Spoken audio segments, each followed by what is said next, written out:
10 o'clock workshop. There you go, I got it. So let me introduce our first speaker here. I believe Dave F. is going to go first. And let's give him a hand.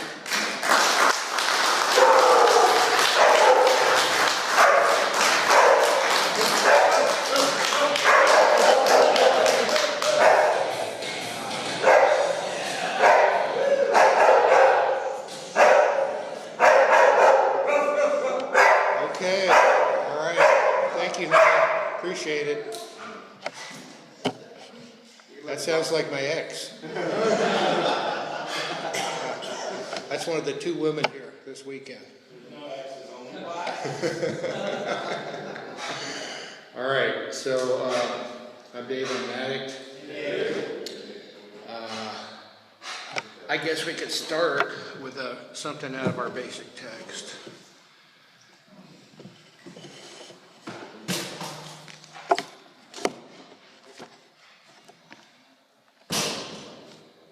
We have never seen the program. We have seen the program work for any addict who honestly and sincerely wants to stop. So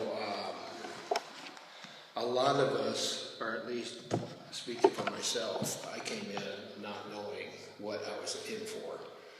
But I knew that what I was trying to do, what I tried to do didn't work. And I was at the end of my options. I am the kind of person that doesn't give up easily, so I tried all those different options several times. And so I knew they didn't work. Once is maybe a fluke, but 2 or 3 times and the same results just, didn't work. So that's what got me in here. I'm not sure why you all are here today. Some of you might be new in recovery. Some of you might have been going to meetings and realize that you're not going to get it by osmosis. You're not going to get it from breathing the same air as the other people, especially if you sit by those people that seem to know what they're talking about. So you decide to come out here this weekend and try and make a better connection in recovery. For those of you that are just here because your sponsor said you need to go because it'll be good for you and you think you know it all, got some earplugs for you. Also, we got a lot of bunk beds going on here, bunk bed sleeping here. And some of you may decide that you want to pick up these earplugs anyway because of your roommates.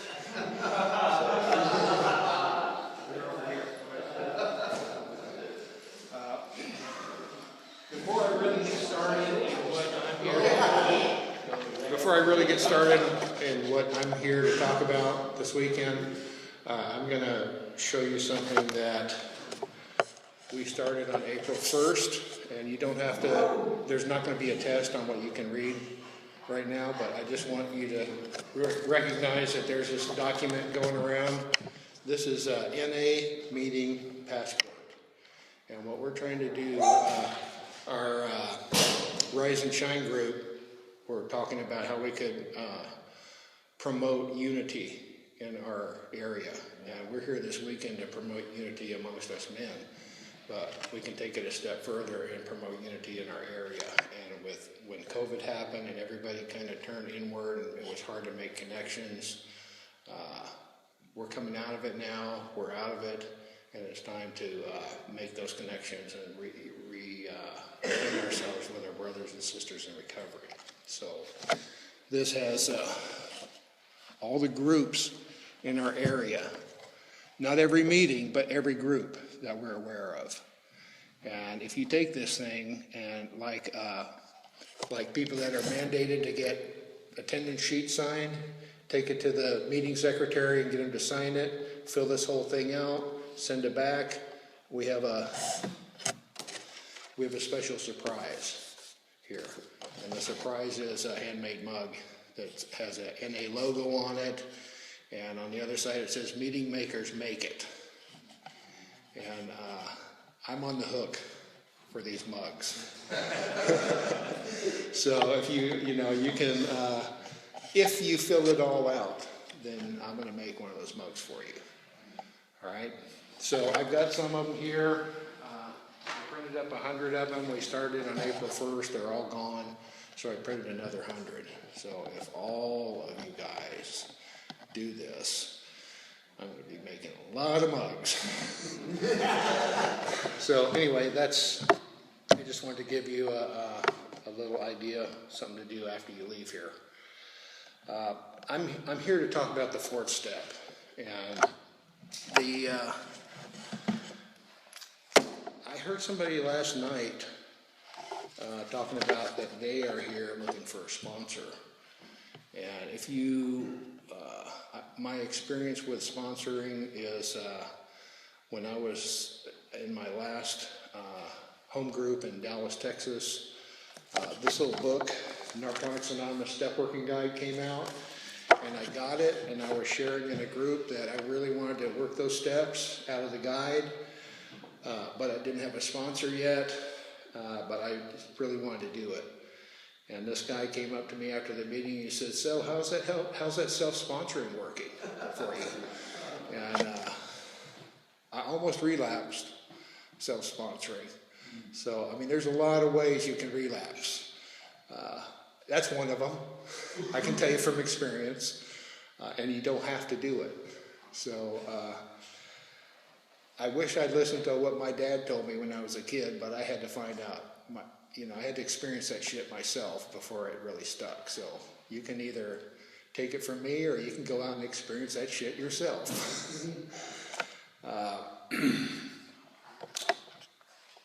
So,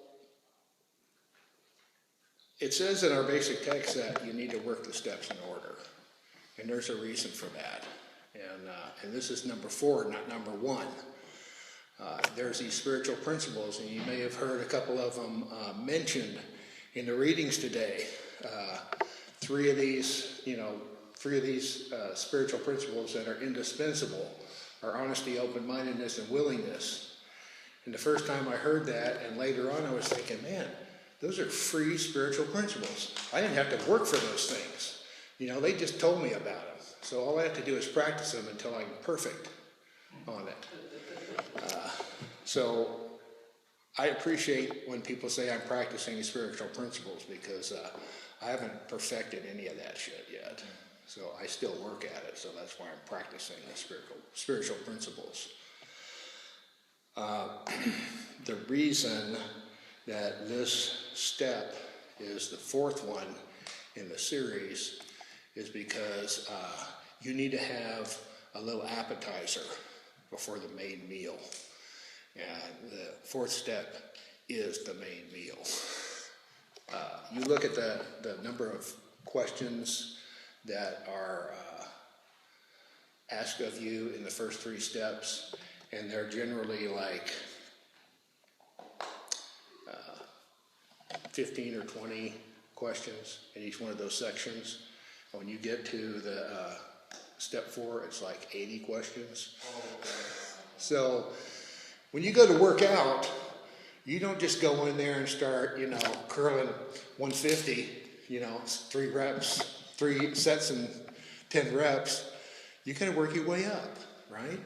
So that's part of why we do it as step 4 instead of step 1. The other reason is that we get a lot of spiritual principles to practice when we do the first 3 steps. And in step 1, we get honesty and open-mindedness and willingness. Where did I hear that? Those 3 spiritual principles. They keep coming up. Willingness and humility and acceptance are all part of that first step. And so we have our first opportunity to start practicing some spiritual principles. Funny thing about these steps in the Step Working Guide, they don't tell you about those spiritual principles until you get to the end of the step. And then they say, oh, look at this, you get a prize, you get these spiritual principles. Now go out and work them. The second step, where we came to believe that there was a power greater than ourselves that could restore us to sanity. We work that step, we get open-mindedness, willingness, faith, trust, and humility. There's that open-mindedness popping up again and willingness popping up again. And then the third step, where we made a decision to turn our will and our lives over to the care of a God as we understood him, or we understand him, is you get the spiritual principles of surrender, willingness, again, faith, trust, and commitment. And commitment is, I think, an important component of that next step when you get to the fourth step, because the fourth step is work. And that's why they call it working the steps, right? Not gifting the steps. You don't just give it to you. You got to work for it. Let me read something here from the basic text again.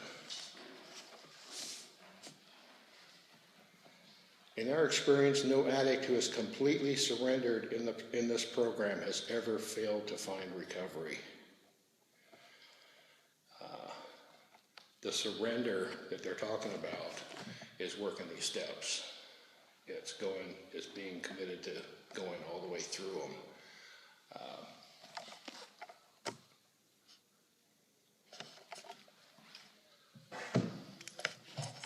So in the fourth step, we're going to experience these spiritual principles: willingness, honesty, courage, faith, trust. In the first three steps, we don't find out what those spiritual principles are until the end of the step. Well, they're front-loading the fourth step, and they tell you right up front what they are. So you have a chance to realize what it is that you need to call on your higher power to help you with in order to do this step. One of the things that the Step Working Guide talks about, the first part of the Step Working Guide is about that step itself, and kind of we made a searching and fearless moral inventory of ourselves. So, searching and fearless. Let me read you something out of this. This is It Works How and Why, and it's relating to that.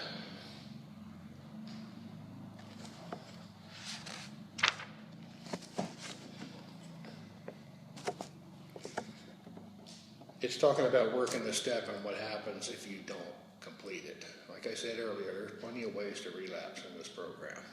Here's one of them. However, our experience as a fellowship has shown that sooner or later, members who don't work this crucial step relapse. Why would that be any different from anything else? Well, think about it.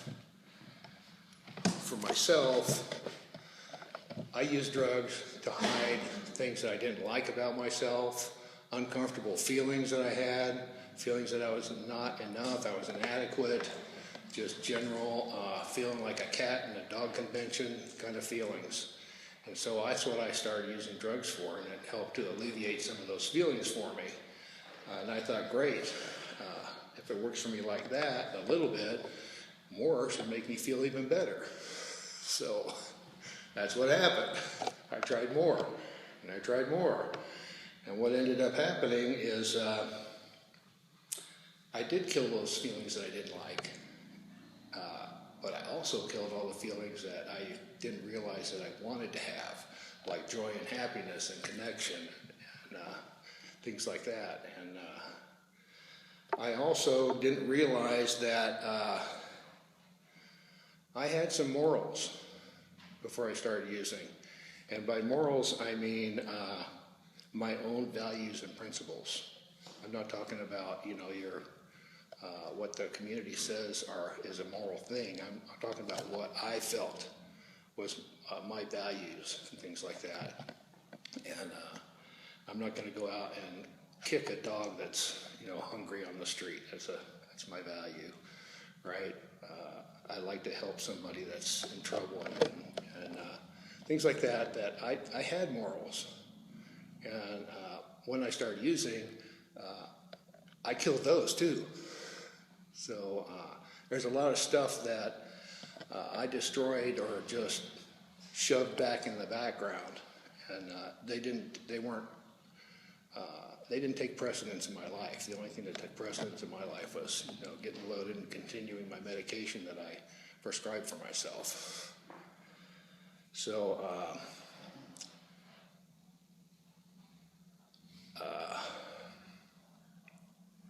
there is a danger starting this, and I know I've heard people talking already this weekend about the fourth step and where they are in it, and I've heard people say they're on pause, they're hung up, they haven't gotten past a certain point, and that is a big red flag for relapse right there, because you started, you drag all this shit up that you used over, you got all these horrible feelings about yourself and you're trying to face them, and then you decide, I can't do this, and you just stop doing it, and what are you left with? You don't resolve any of it. So all you can do is pull this shit up and feel bad about it, and you don't have your medication anymore, and so what are you going to do when you do that, when you fail to complete this? You end up going out and relapsing. So it's important when you start this to take it all the way through. And that's where commitment, that spiritual principle of commitment in the third step comes in, and that's why we do those other steps first, because there are tools that we're going to get in there to help us to get through this fourth step. Okay?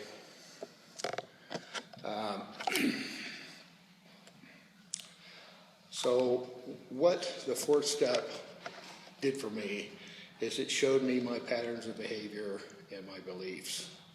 And when I first came in, they told me that I could stop using drugs, lose a desire to use, and find a new way to live. And I wasn't using when I came in. I managed to maintain that.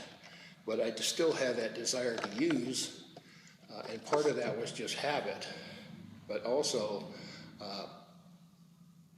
the rest of my recovery has been about finding a new way to live. And how do I find a new way to live? I do this fourth step. I do my inventory. I look at the things that I did, and it's not just about me using drugs, it's about the things that were underlying using the drugs and why I used the drugs, why I had these feelings and I didn't resolve them. And so that's what finding a new way to live for me has been about. And I couldn't do it without pulling this stuff out and looking at it and being honest with myself and realizing this is where the work is for me. You can't move, I could not move forward being willing to have God remove all my defects of character and asking him to remove my defects of character if I didn't know what my defects of character are. The only way I could find those defects of character is doing this inventory, okay? The thing that I noticed the last time I did the inventory is I started having nightmares. I started reliving all this shit. And for years I stuffed all this stuff down and I didn't have to face it. But when I pulled it out and I started looking at it and I started really thinking about what the results of that were for people around me and for me, my higher power was showing me just how much it affected myself and everyone around me by these nightmares that I was having. And I couldn't wait to finish that fourth step because I wanted to get it resolved. I didn't like waking up in the middle of the night, reliving the stuff that I used over years ago. So this is work, but you can't move forward in your step work until you get this stuff done. You can't know, you might have an idea of something that you need to make amends about, but you may not have an idea about all the things you have to make amends about until you get that list made up based on the fourth step. So there's a lot writing on this. And the person that was sharing at the meeting last night about being here to look for a sponsor,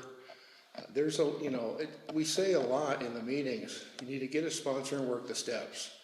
And some people get kind of like they want to get us off of their back and be able to raise their hands and say, yeah, I got a sponsor, and then just grab anybody that's willing.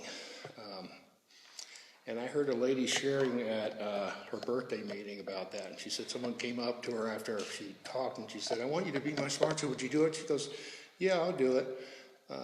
You know I rob old ladies, right?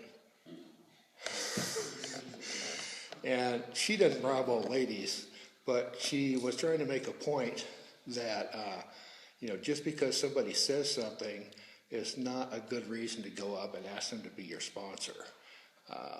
What you want to do to get a quality sponsor is you want to listen at the meetings and hear what somebody's saying, and if you like that, put them on the short list of who you want for a sponsor. Then watch what they do. Because people that talk the talk but don't walk the walk, they're not going to be good sponsors for you. So be discerning, take your time. You guys who've been out there in a fellowship for a year or more and you don't have a sponsor, you've waited long enough. Go ahead and get your short list and get your sponsor. But if you're like a few months in and you're at a sober house and there's a board on there and it says sponsor and they're like, you're feeling pressure to put a name on there, you can put a name on there if that's what it takes to get them off your back. But realize that sponsors are not for life.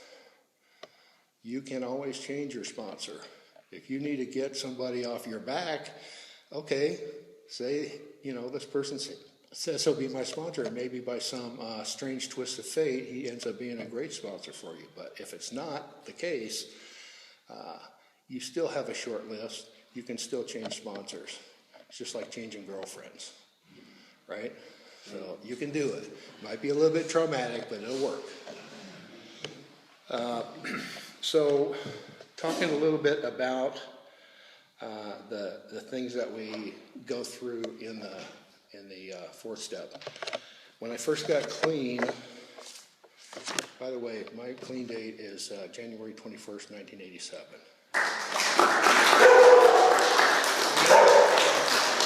So when I first got clean, they had this thing, it's working step 4 in Narcotics Anonymous, and it came out in 1988. Perfect timing for me, right? And I was just looking through the stuff that they cover, and it's basically the same as the new improved version.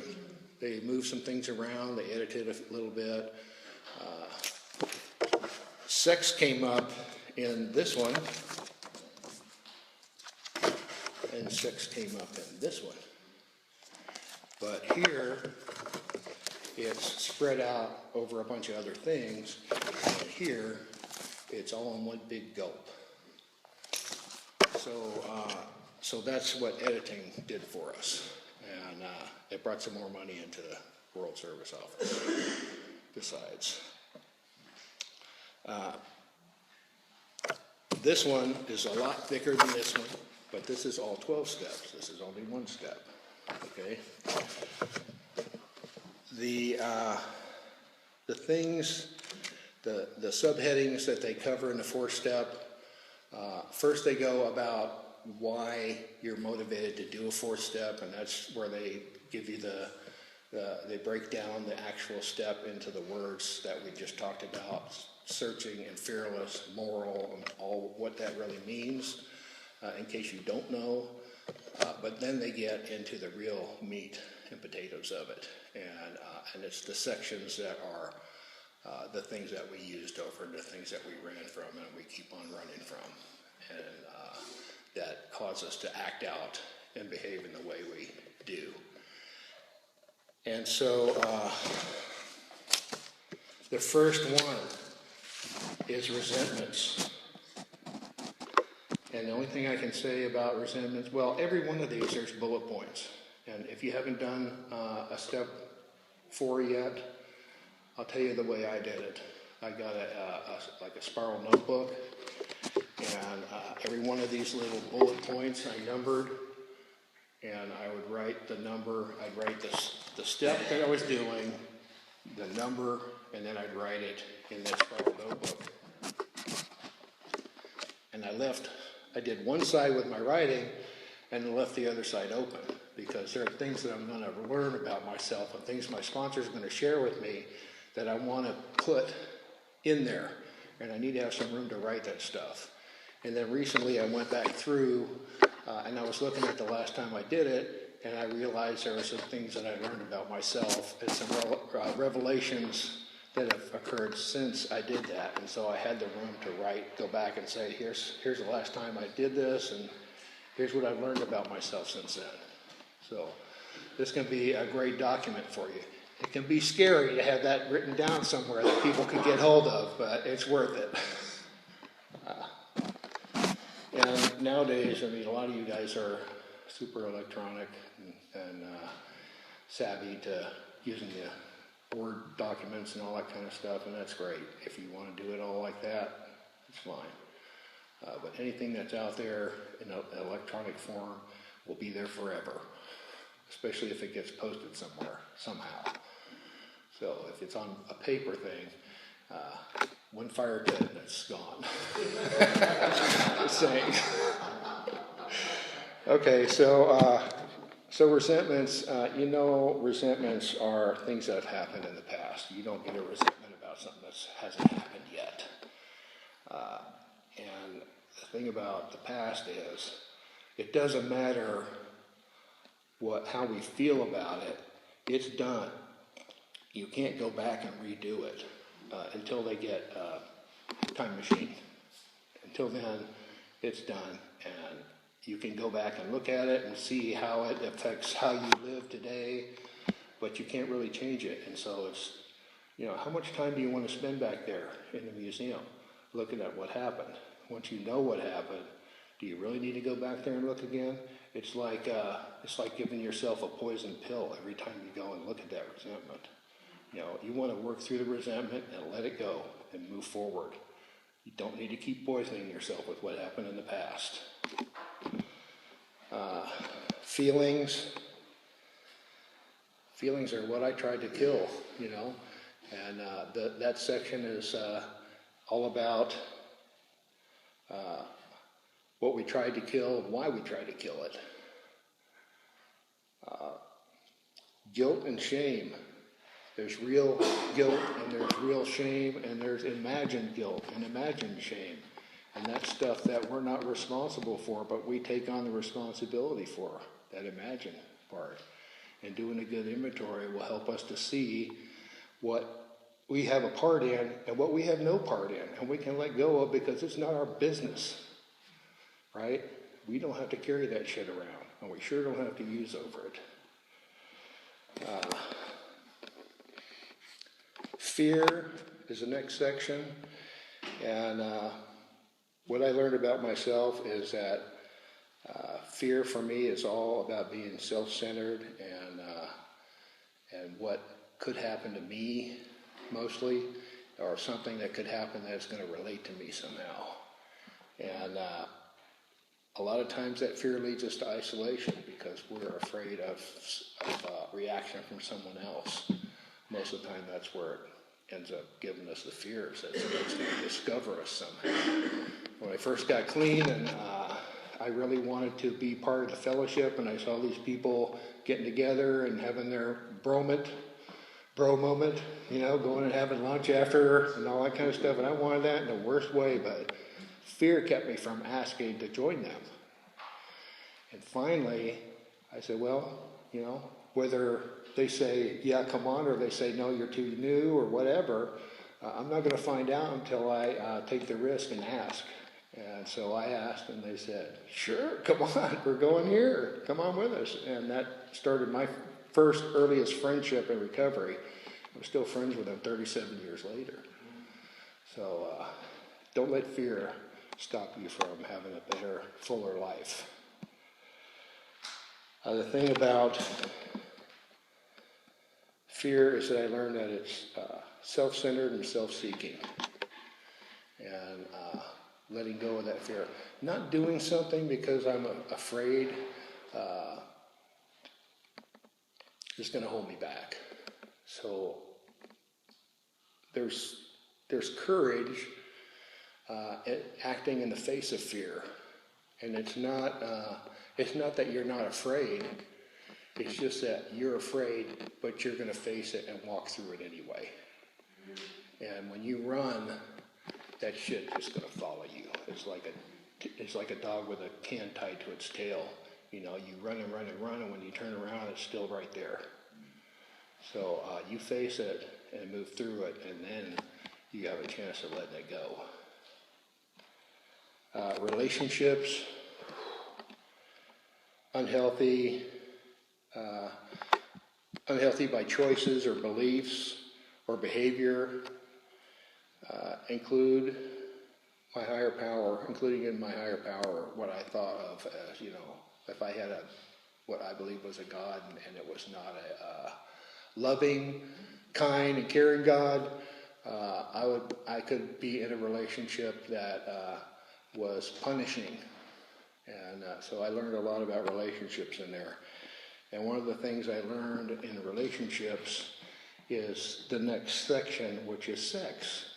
And what happened to me when I was a little kid, I went to YMCA camp, and my camp counselor climbed in bed with me at camp and molested me at camp. And I found out that I can make myself feel good, and other people can make me feel good. But I didn't like how that happened, and I was powerless over that because I'm a little kid, and here's this big, strong guy coming into my bed and forcing himself on me and forcing me to do things. And what it did for me is it changed my understanding of relationships, especially with the opposite sex.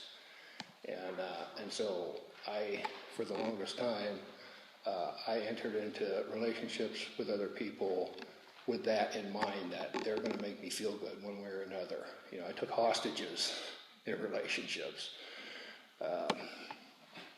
And I didn't understand the difference between intimacy and sex, and I thought the two were the same thing. And it took me a while to figure out and be told and be educated that intimacy is sharing my feelings, which, you know, there's that feelings thing again.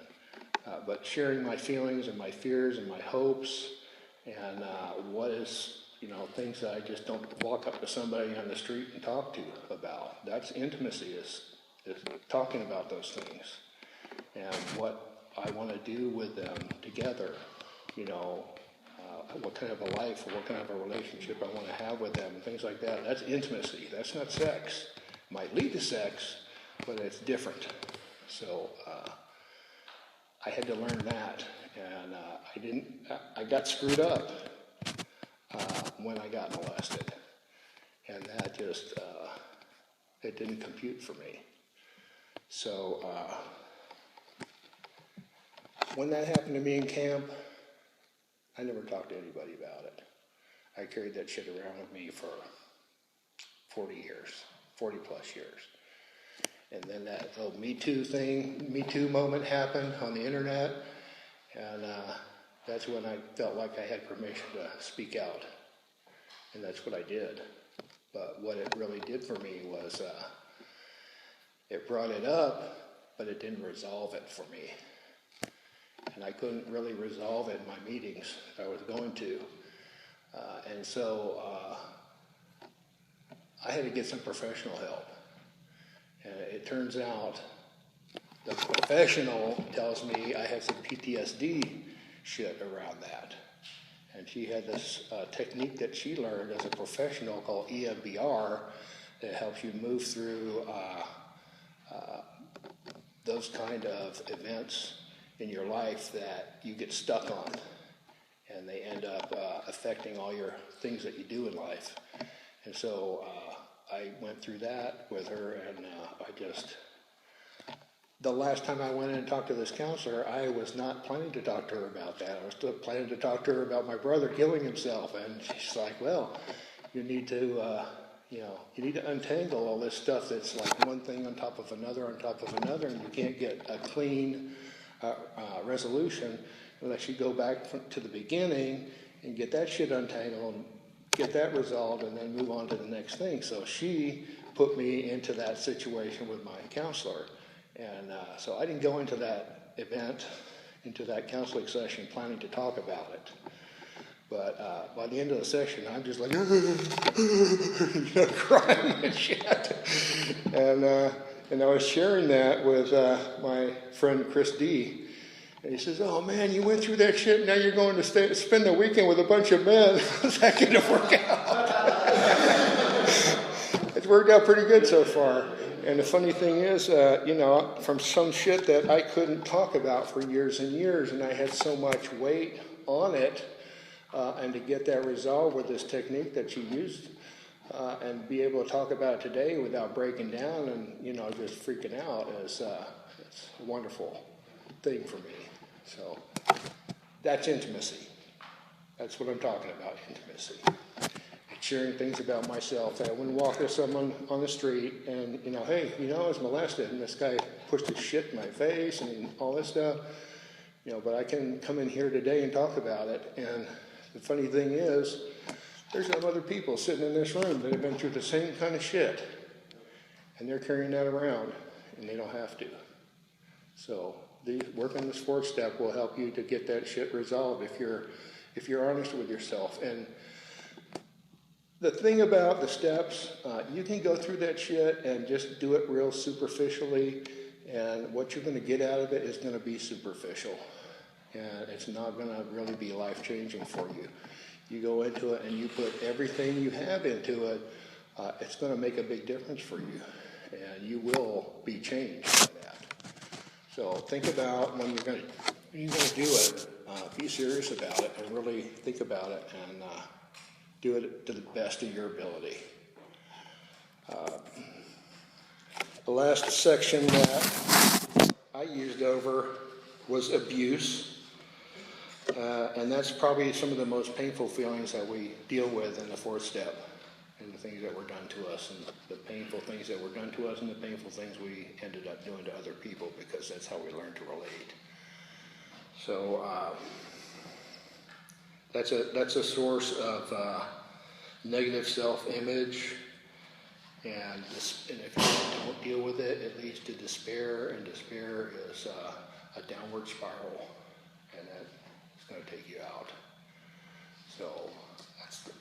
So after going through all those sections and all that heavy shit and pulling it out and looking at it, trying to scrape this shit off of me at the end of each time I wrote it because I just felt so fucking bad.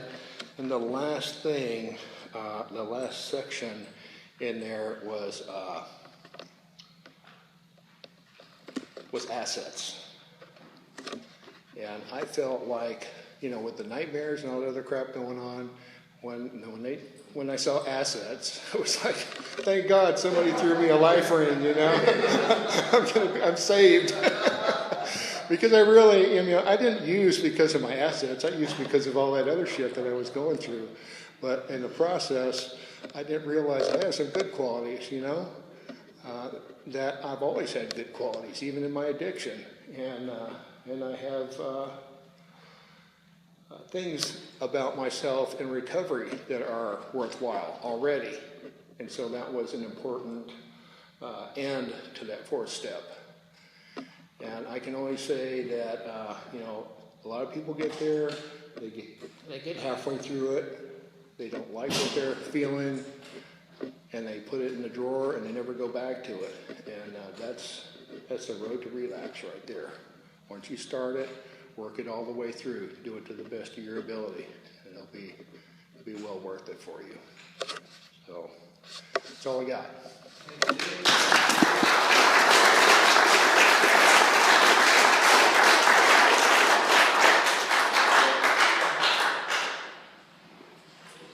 All right, let's give one more round of applause for Dave.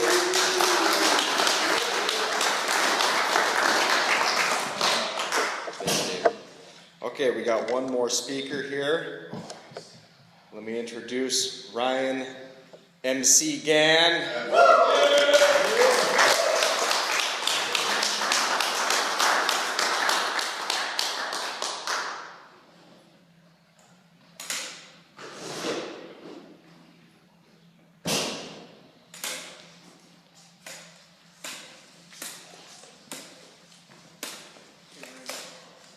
Well, thanks for speaking, Dave, and thanks for speaking yesterday, Glenn. Let's give them a round of applause.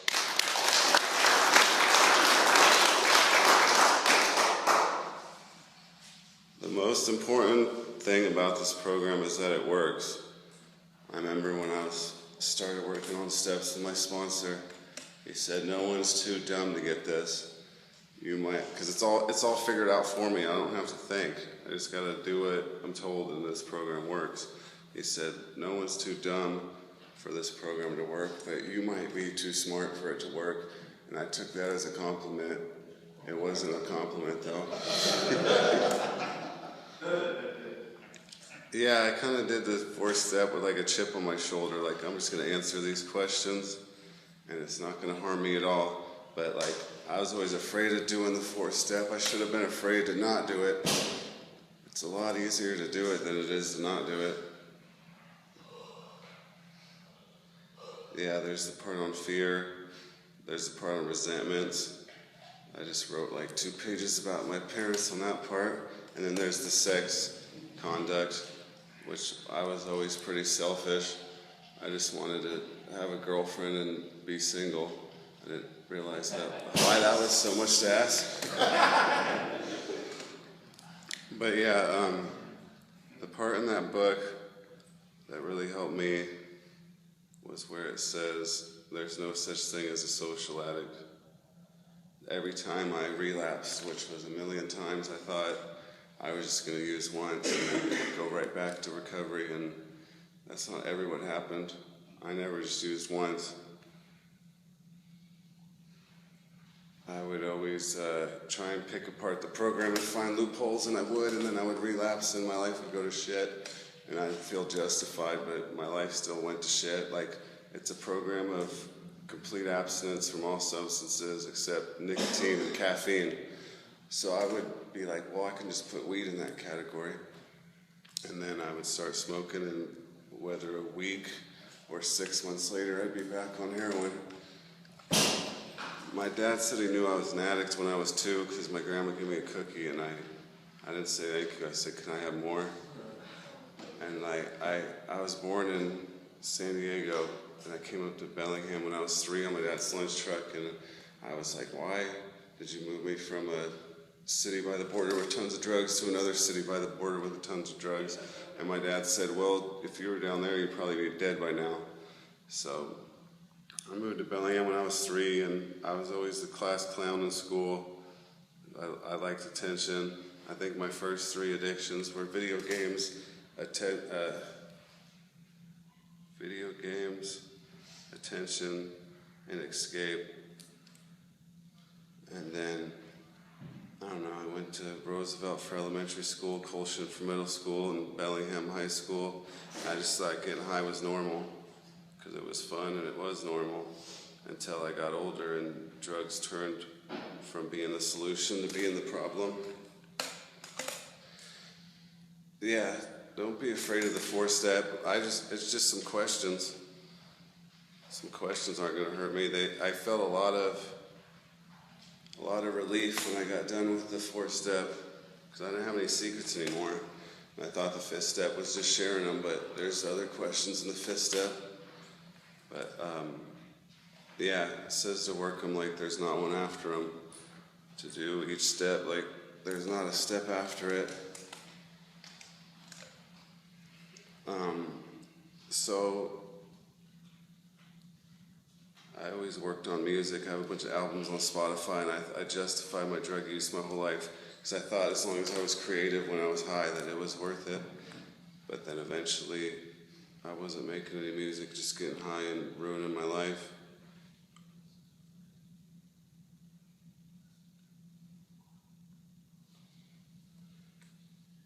So I went to rehab 4 times to get out of jail. Went to rehab in 2017, 2018, 2019, 2020 for myself. And I always did the 1st step and then relapsed. I had to get past the 1st step to find some solution. Because the solution's in the 2nd step. And then I had to get out of my own way in the 3rd step. And the 4th step was just like telling somebody all my secrets and I couldn't believe how free it made me feel, like the weight off my shoulders was gone.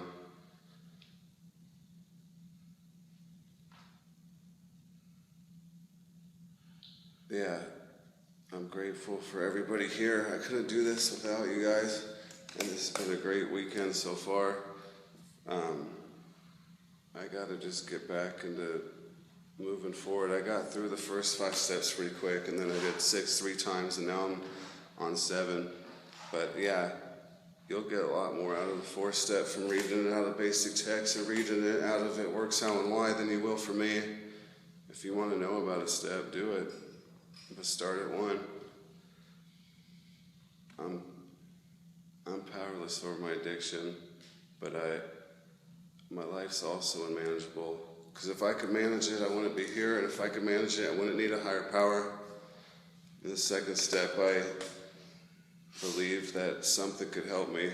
Not that it will automatically, but that it could. The 3rd step was letting something help me.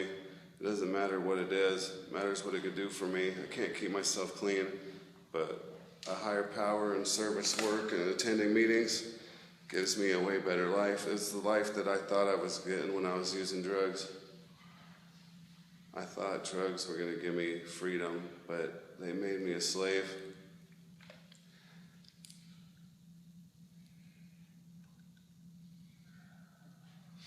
Yeah, I had to get it the hard way though. I went to rehab 8 times, and I don't know, I still have bad days clean, but I never believed that saying any day clean is a success. You can't walk down the street, punch a baby, and be like, well, I didn't use today. Today's a success. I've got unsuccessful days clean, but none of them are as bad as when I was using. Now I know how to deal with the unsuccessful days. Like, I know how to handle situations that used to baffle me. Shit that I didn't know what to do. I'm learning how to react and not respond. I mean respond and not react. Sorry, I'm kind of nervous. I don't like this microphone unless I'm rapping on it. Huh? Rap? I'll rap and then I'm done. Take it by the second, you might not have another hour. Show some courage, don't be a coward. Whoa, I'm starting to grow like flowers. If the lights go out, I still got power. How are you doing today? I'm great and not even blazed. It's okay, I'm finally clean. A day at a time, I'm gonna live my dreams. Put down the H, find another escape. Get in my way, you'll have a bad day. What can I say that I haven't already? I'm eating good like mom's spaghetti. Blowing up, shit, I'm the bomb already. When I'm done, you should drop confetti. Chilling in treatment, but I'm not defeated. Hard pill to swallow, so I'ma eat it. Every day's a gift. Today's Christmas. Today I'm present. Today's a present. Chilling in treatment, but I'm not defeated. Hard pill to swallow, so I'ma eat it. Every day's a gift. Today's Christmas. Today I'm present. Today's a present. You're only as good as you are today. Right now I got a lot on my plate. It's okay if this takes a while. Stacking it up now. I got a pile of love, not money. That's all I need. No sport. I'ma build the team. Living the dream. I can't back down. Designated hitters. Don't fall down. I'm ill. No illness. No pills to kill this. You should film this. Man, no children, you lack some realness. One day I'll leave this building. Insight, game time, let's go. My brain's all full of flows, full of holes. I'm in full control, go suck a pole. He rolls on low. Chilled in treatment, but I'm not defeated. Hard pill to swallow, so I'ma eat it. Every day's a gift. Today's Christmas. Today I'm present. Today's a present. Don't hit me where it hurts, I'm gonna do whatever works for sure. I'm fresh like sir, it's perks, sell them, don't do them. Yeah, that'd be a big improvement, but I can't do it. I wish I could, I just wanna be understood, understand. I got a master plan, my MasterCard stays in my hand. If you fall, get up again. Follow me, I'll show you how to win. Grin on my face, you can't take it away. At the top's where I'ma stay. Fans cooling me off, I love you all. I'm not conceited, just got big balls. Rapping in halls, hope I never fall. No time to waste, it's time to ball. Chilling in treatment, but I'm not defeated. Hard pill to swallow, so I'ma eat it. Every day's a gift. Today's Christmas. Today I'm present. Today's a present. I had lots of dreams when I was using, but I couldn't achieve any of them. Now I get to do shows all over the Northwest. I get better relationships with my family. I get freedom, and it's all because of this program. I think that's all I got. Thank you all for coming.